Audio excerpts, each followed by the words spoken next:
They need a successful start to the game, but they also, I feel like, need to get to the late game, whereas Gen.G, they are a ticking time bomb with the pay. He needs to have that influence early. And right here, we're seeing that level 1 in Babe, right? There we go. The Wind Slash does connect in. It is the bit of farewell. They're going to get first blood onto a GEN.G. RoK is a little bit too far behind. It's actually Mitsuri picking up first blood. Our Elevate done here. No Clue is able to use the bit of farewell to get out of there just for now. But they're still tracking him down. Clue takes a lot of damage from Hyde. So Elevate already 2-0. Not going the way Gen.G expected. Yep, and this is what I mean by overcommitment, right? So for Gen.G, if you dive, you have to dive all in. Elevate, they can choose to react or not because they have the option of mobility. They can escape. There are mechanisms to kind of deter the rest of the team from coming into chase. And this extra shield coming in was the difference maker for the side of G6. Oh, absolutely. I mean, we saw him actually just escape there by the skin of his teeth and then be so reactive to be like, hey, guys, if you want to come into our home ground, we're going to react and actually do the thing that you aim to do, which was get an early first blood, get some early gold on the board. But they failed. They failed. Yep. And here's the byproduct, right? Azar now is going to have free farm. He takes the Fire Beak as well. And I like the fact that they're trying to even out the farm by swapping the lanes here, but it's not working out well. Not working out well just yet, no. I don't feel like it will. I think it sort of pays dividends later on for the side of Elevate here. It just means that Arlie's able to just get that resources up, which is the thing you really want to kind of stunt the growth of, right? Yeah, and to make matters worse, now Gen.G, they don't have any resources to go for. No resources to go for at all just yet. I mean, we're seeing Ray and Roche just try and like hold their own up into the clash lane here. It's just trying to put a little bit of pressure onto Liu Bang, but we know with the Battlefield Commander, he's able to get anywhere he wants to, but Clue having to use his abilities to latch onto Inua there just to escape that one, and it was all thanks to the Blazing Brilliance just to keep away Elevate. Yep. Every time it's used as a defensive measure, I think it's not going to be in favor of Gen.G, right? So at this point, Elevate, I think they're just playing according to how their draft works best. Gen.G, they still have some figuring out to do. First and foremost, maybe get a little bit more farm and maybe try and create some space for RoK because Pei needs the farm. And right now at level 5, he's not in a position where he needs to be. He needs to be over level. He needs to be higher than a G6. He needs to make the difference. Yeah, he definitely needs to be ahead of the curve, right? And I mean, it's not looking that way in terms of the overall resources, but we don't know what it's like between these two. But from what we've seen so far, obviously the failed level 1 engage, the gank onto their enemy's jungle, I feel like it's definitely going to be a G6 here with the more gold. He does use the duel at death to get out of the way of the Blazing Brilliance, which was beautifully executed there by a G6. It is Hyde coming in here as well. From the clash lane, Liu Bang gets hit with the Destiny counter. The set sail coming through to the back line actually connects onto Hyde. Gets the kill for Gen.G, but here is the world of my board, locking him into a small space. We do see that G6 gets the kill onto Clue. Mitsura gets the kill onto Wawa as well, so well played by Elevate. We saw a little bit of a glimmer of hope there for Gen.G. Yeah, it was, right? It's a huge risk because they don't have a traditional farm lane hero at this point. I think it's not paying off that well yet, but I can kind of see, okay, late game, they want to make sure that if the early game fails, at least they can have something to fall back on. This was a beautiful bolt, the set sail, definitely did hit his mark, stopped the stuns from coming in because the mortar was actually knocked up as well.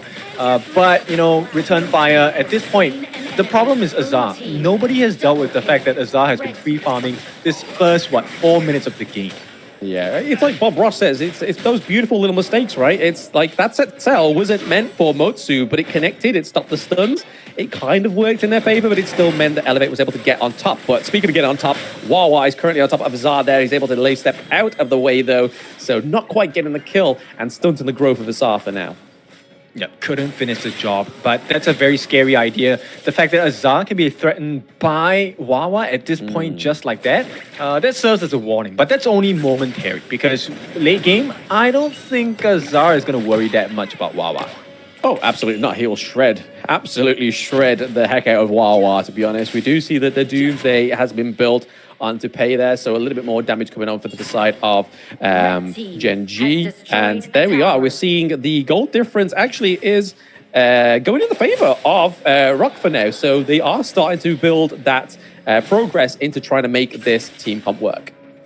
Yeah, level 10 already at this point already has that level advantage or EXP advantage going up against a G6. So that's good news coming in from the side of Gen.G, right? But they need a little bit more. Now, a 3-man attempt at the top T1, I'm not sure whether they will be allowed, and looks like, hey, permission granted. They will take that T1 for themselves. Yeah, I mean, Lu Bang is not going to take a 3v1, right? Especially with a Vanguard rocking around up into the clash lane. That was guaranteed, but they do make a trade into the farm lane. T1 does fall, but speaking of falling, it's going to be Ray getting the kill onto Hyde. So Elevate going into a potential team fight into this mid lane are down a member. Hyde, I think he made a correct decision, but the team couldn't capitalize on it, right? Oh, that was nice there by Wawa, but it's able to escape. Azar being so slippery. Jizzix uses the duel of death onto Clue, but then gets a bit of well, it is going to be Rock getting the kill onto a Jizzix this first time around. Battlefield Command does come through to change the side of the pendulum, going over to the side of Elevate for now. The wind slash doesn't connect fast enough. It is Everlist getting the kill onto Ray.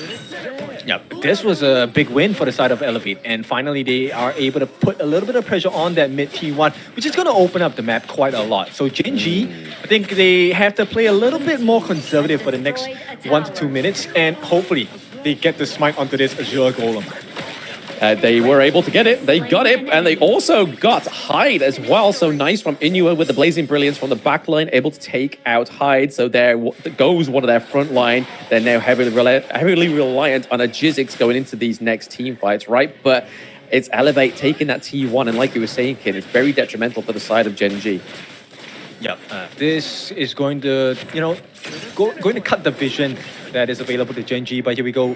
If Rock can actually get a pick off at this moment of time, it's going to be very beneficial to Elevate, right? They can then take a pick, choose one of the T1s or the T2s on the mid or on the bottom, and make life a little bit more difficult and more stressful for the side of Elevate.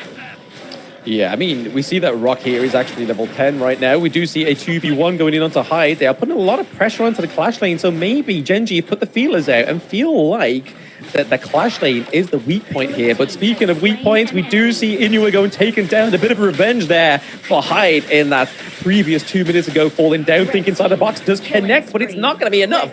Rock gets the kill. Clue looking pretty low. Hyde is still on the run on the wrong side of the map right now. Luckily for him, it looks like he may get taken down. He's able to get Clue though, as Wawa's going straight into the back line, taking out Azar. So a good trade there for Gen.G. or 2 trade. Yeah, now you can start to see why there was a particular thought process on the way they drafted, right? So they're trying to sustain through the fights, and right now there's plenty of control. Okay, Pei doesn't have too much of CC available. That's going to come from Ray as well as Clue and Inua and Wawa, right? But there's 4 different members with stuns coming in. Now, unfortunate for Inua, he did blow his ultimate, and 3 of them did get caught on the board, right? But because they're so tanky, there's no way. There's lack of damage coming in from the side of Elevate. And when you get too close to Gen.G, Gen.G is happy to oblige. They will take that fight any day. Oh, absolutely. I mean, it's definitely working out in the favor of Gen.G, right? Going into that kind of what we would class as the mid game now, as we're approaching that 10-minute mark for the shadow variants of the neutral objectives to come up. But I feel like Gen.G are definitely gaining back some control that they lost in the early game. Taking that T2 up into the clash lane is definitely going to help them out, especially if they decide to try and focus the Shadow Overlord, right? It's going to be a lot harder for the side of Elevate if they don't get any lane priority up into the clash lane, is to take that fight over the Shadow Overlord. I think Ivalice needs to be a little less daring, right? He needs to land the stuns and only go in when he has the option to control 3 or 4 or even more members. Because at this point, you're playing to the strengths of Gen.G. Gen.G are a particularly melee draft. You can't fight face to face. He tried to face check the bush with the cannon blast, but actually got meat with the maker as they have the minions going up to the T2 into the farm lane as well. So great timing by Gen.G. Yeah, it's difficult, right? As Elevate, I think they understand the strength. They need more time for Azar. He has been free farming, and I think they have been listening in, right? Because Gen.G now, they're putting so much pressure across the map. Macro game on point. There is not a lot of space now that's safe to farm for the side of Azar. Yeah, no, he's going to struggle. I mean, with those two T2s down on the side lanes, it just opens up the world buffet for the side of Gen.G just to kind of have their way with Elevate's jungle whenever they want to. They take the Shadow Tyrant over the Overlord here for some extra damage. I mean, this pays very well going on to pay the likes of Angela as well, right? There is a lot going on there for the side of Gen.G. Yeah, and to make things worse, at this point, wait, hang on. This could be a big one. Oh, yeah, the Blazing Brilliant sets up a great team fight there. Takes out a GEN.G, so down goes the jungler already. Set Sail actually being used a little bit too late there, but it doesn't matter. It means that Sunset is in the match. Wawa is here to stay as they decide to push this Clash lane as well as the mid lane here. Hyde actually getting out with a very lack of skin on the back of his hide. Yeah, look. Clue doesn't need any money. He doesn't need gold. It's just 4 people on the side of Gen.G sharing it. And right now, there's too much gold going into their pockets now, leading by 5,000 gold. And I think we were talking about this just now. They have kept on pressuring high, right, in the clash scene. And for good reason, right? If your battlefield command doesn't heal enough, it doesn't protect you, what's the use in having hide?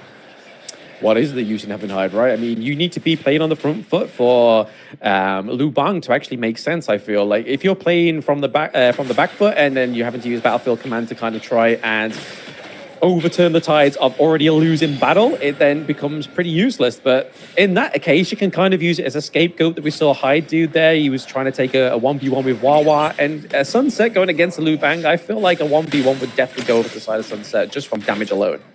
Yeah, exactly. The burst component is too strong. And also, he's able to interrupt that battlefield command if he gets his timing right? So right now, Gen.G, the draft making a lot of sense. Clue, he doesn't care about, doing too much at this point. He's just a walking tower, walking wall, right? He's just giving vision so that Gen.G can plan their next move. Yeah, I mean, I'd love to see Clue's vision score, right? I mean, it's got to be high considering how he's playing this match, and it's definitely working well for Gen.G. Those that was looking like a very shaky early game has definitely started to become a fruitful potential victory here. All they need to do is make sure they claim these higher ground turrets, make sure they don't lose a team fight on the side of Gen.G. Yep, Clue still has not used the Guardian Redemption combination just yet, and which means there is a huge amount of survivability on the side of Gen.G as well.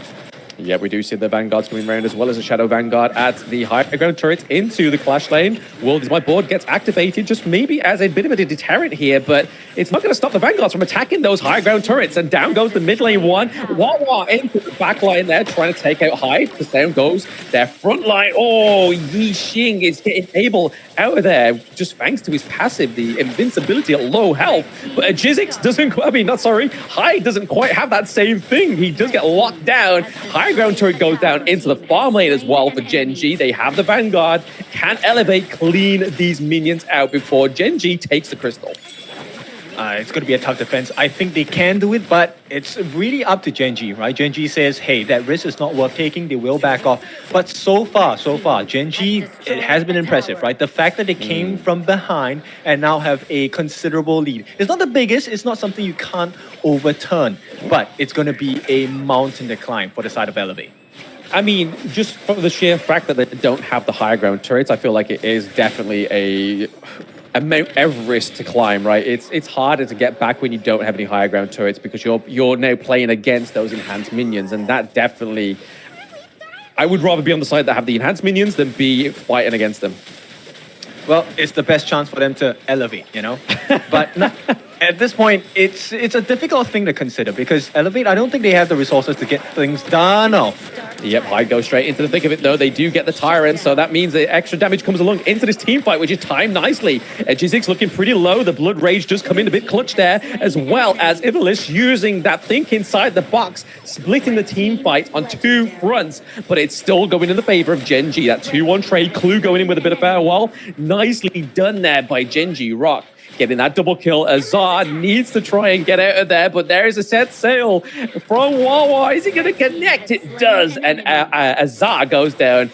It's now looking like it may be the closing doors here for Elevator Game 1. Yep, G6 alone against the likes of the minions as well as a 4-member strong Gen.G. Yeah, the Destiny counter comes through with the minions. It is Game 1 going over to Gen.G.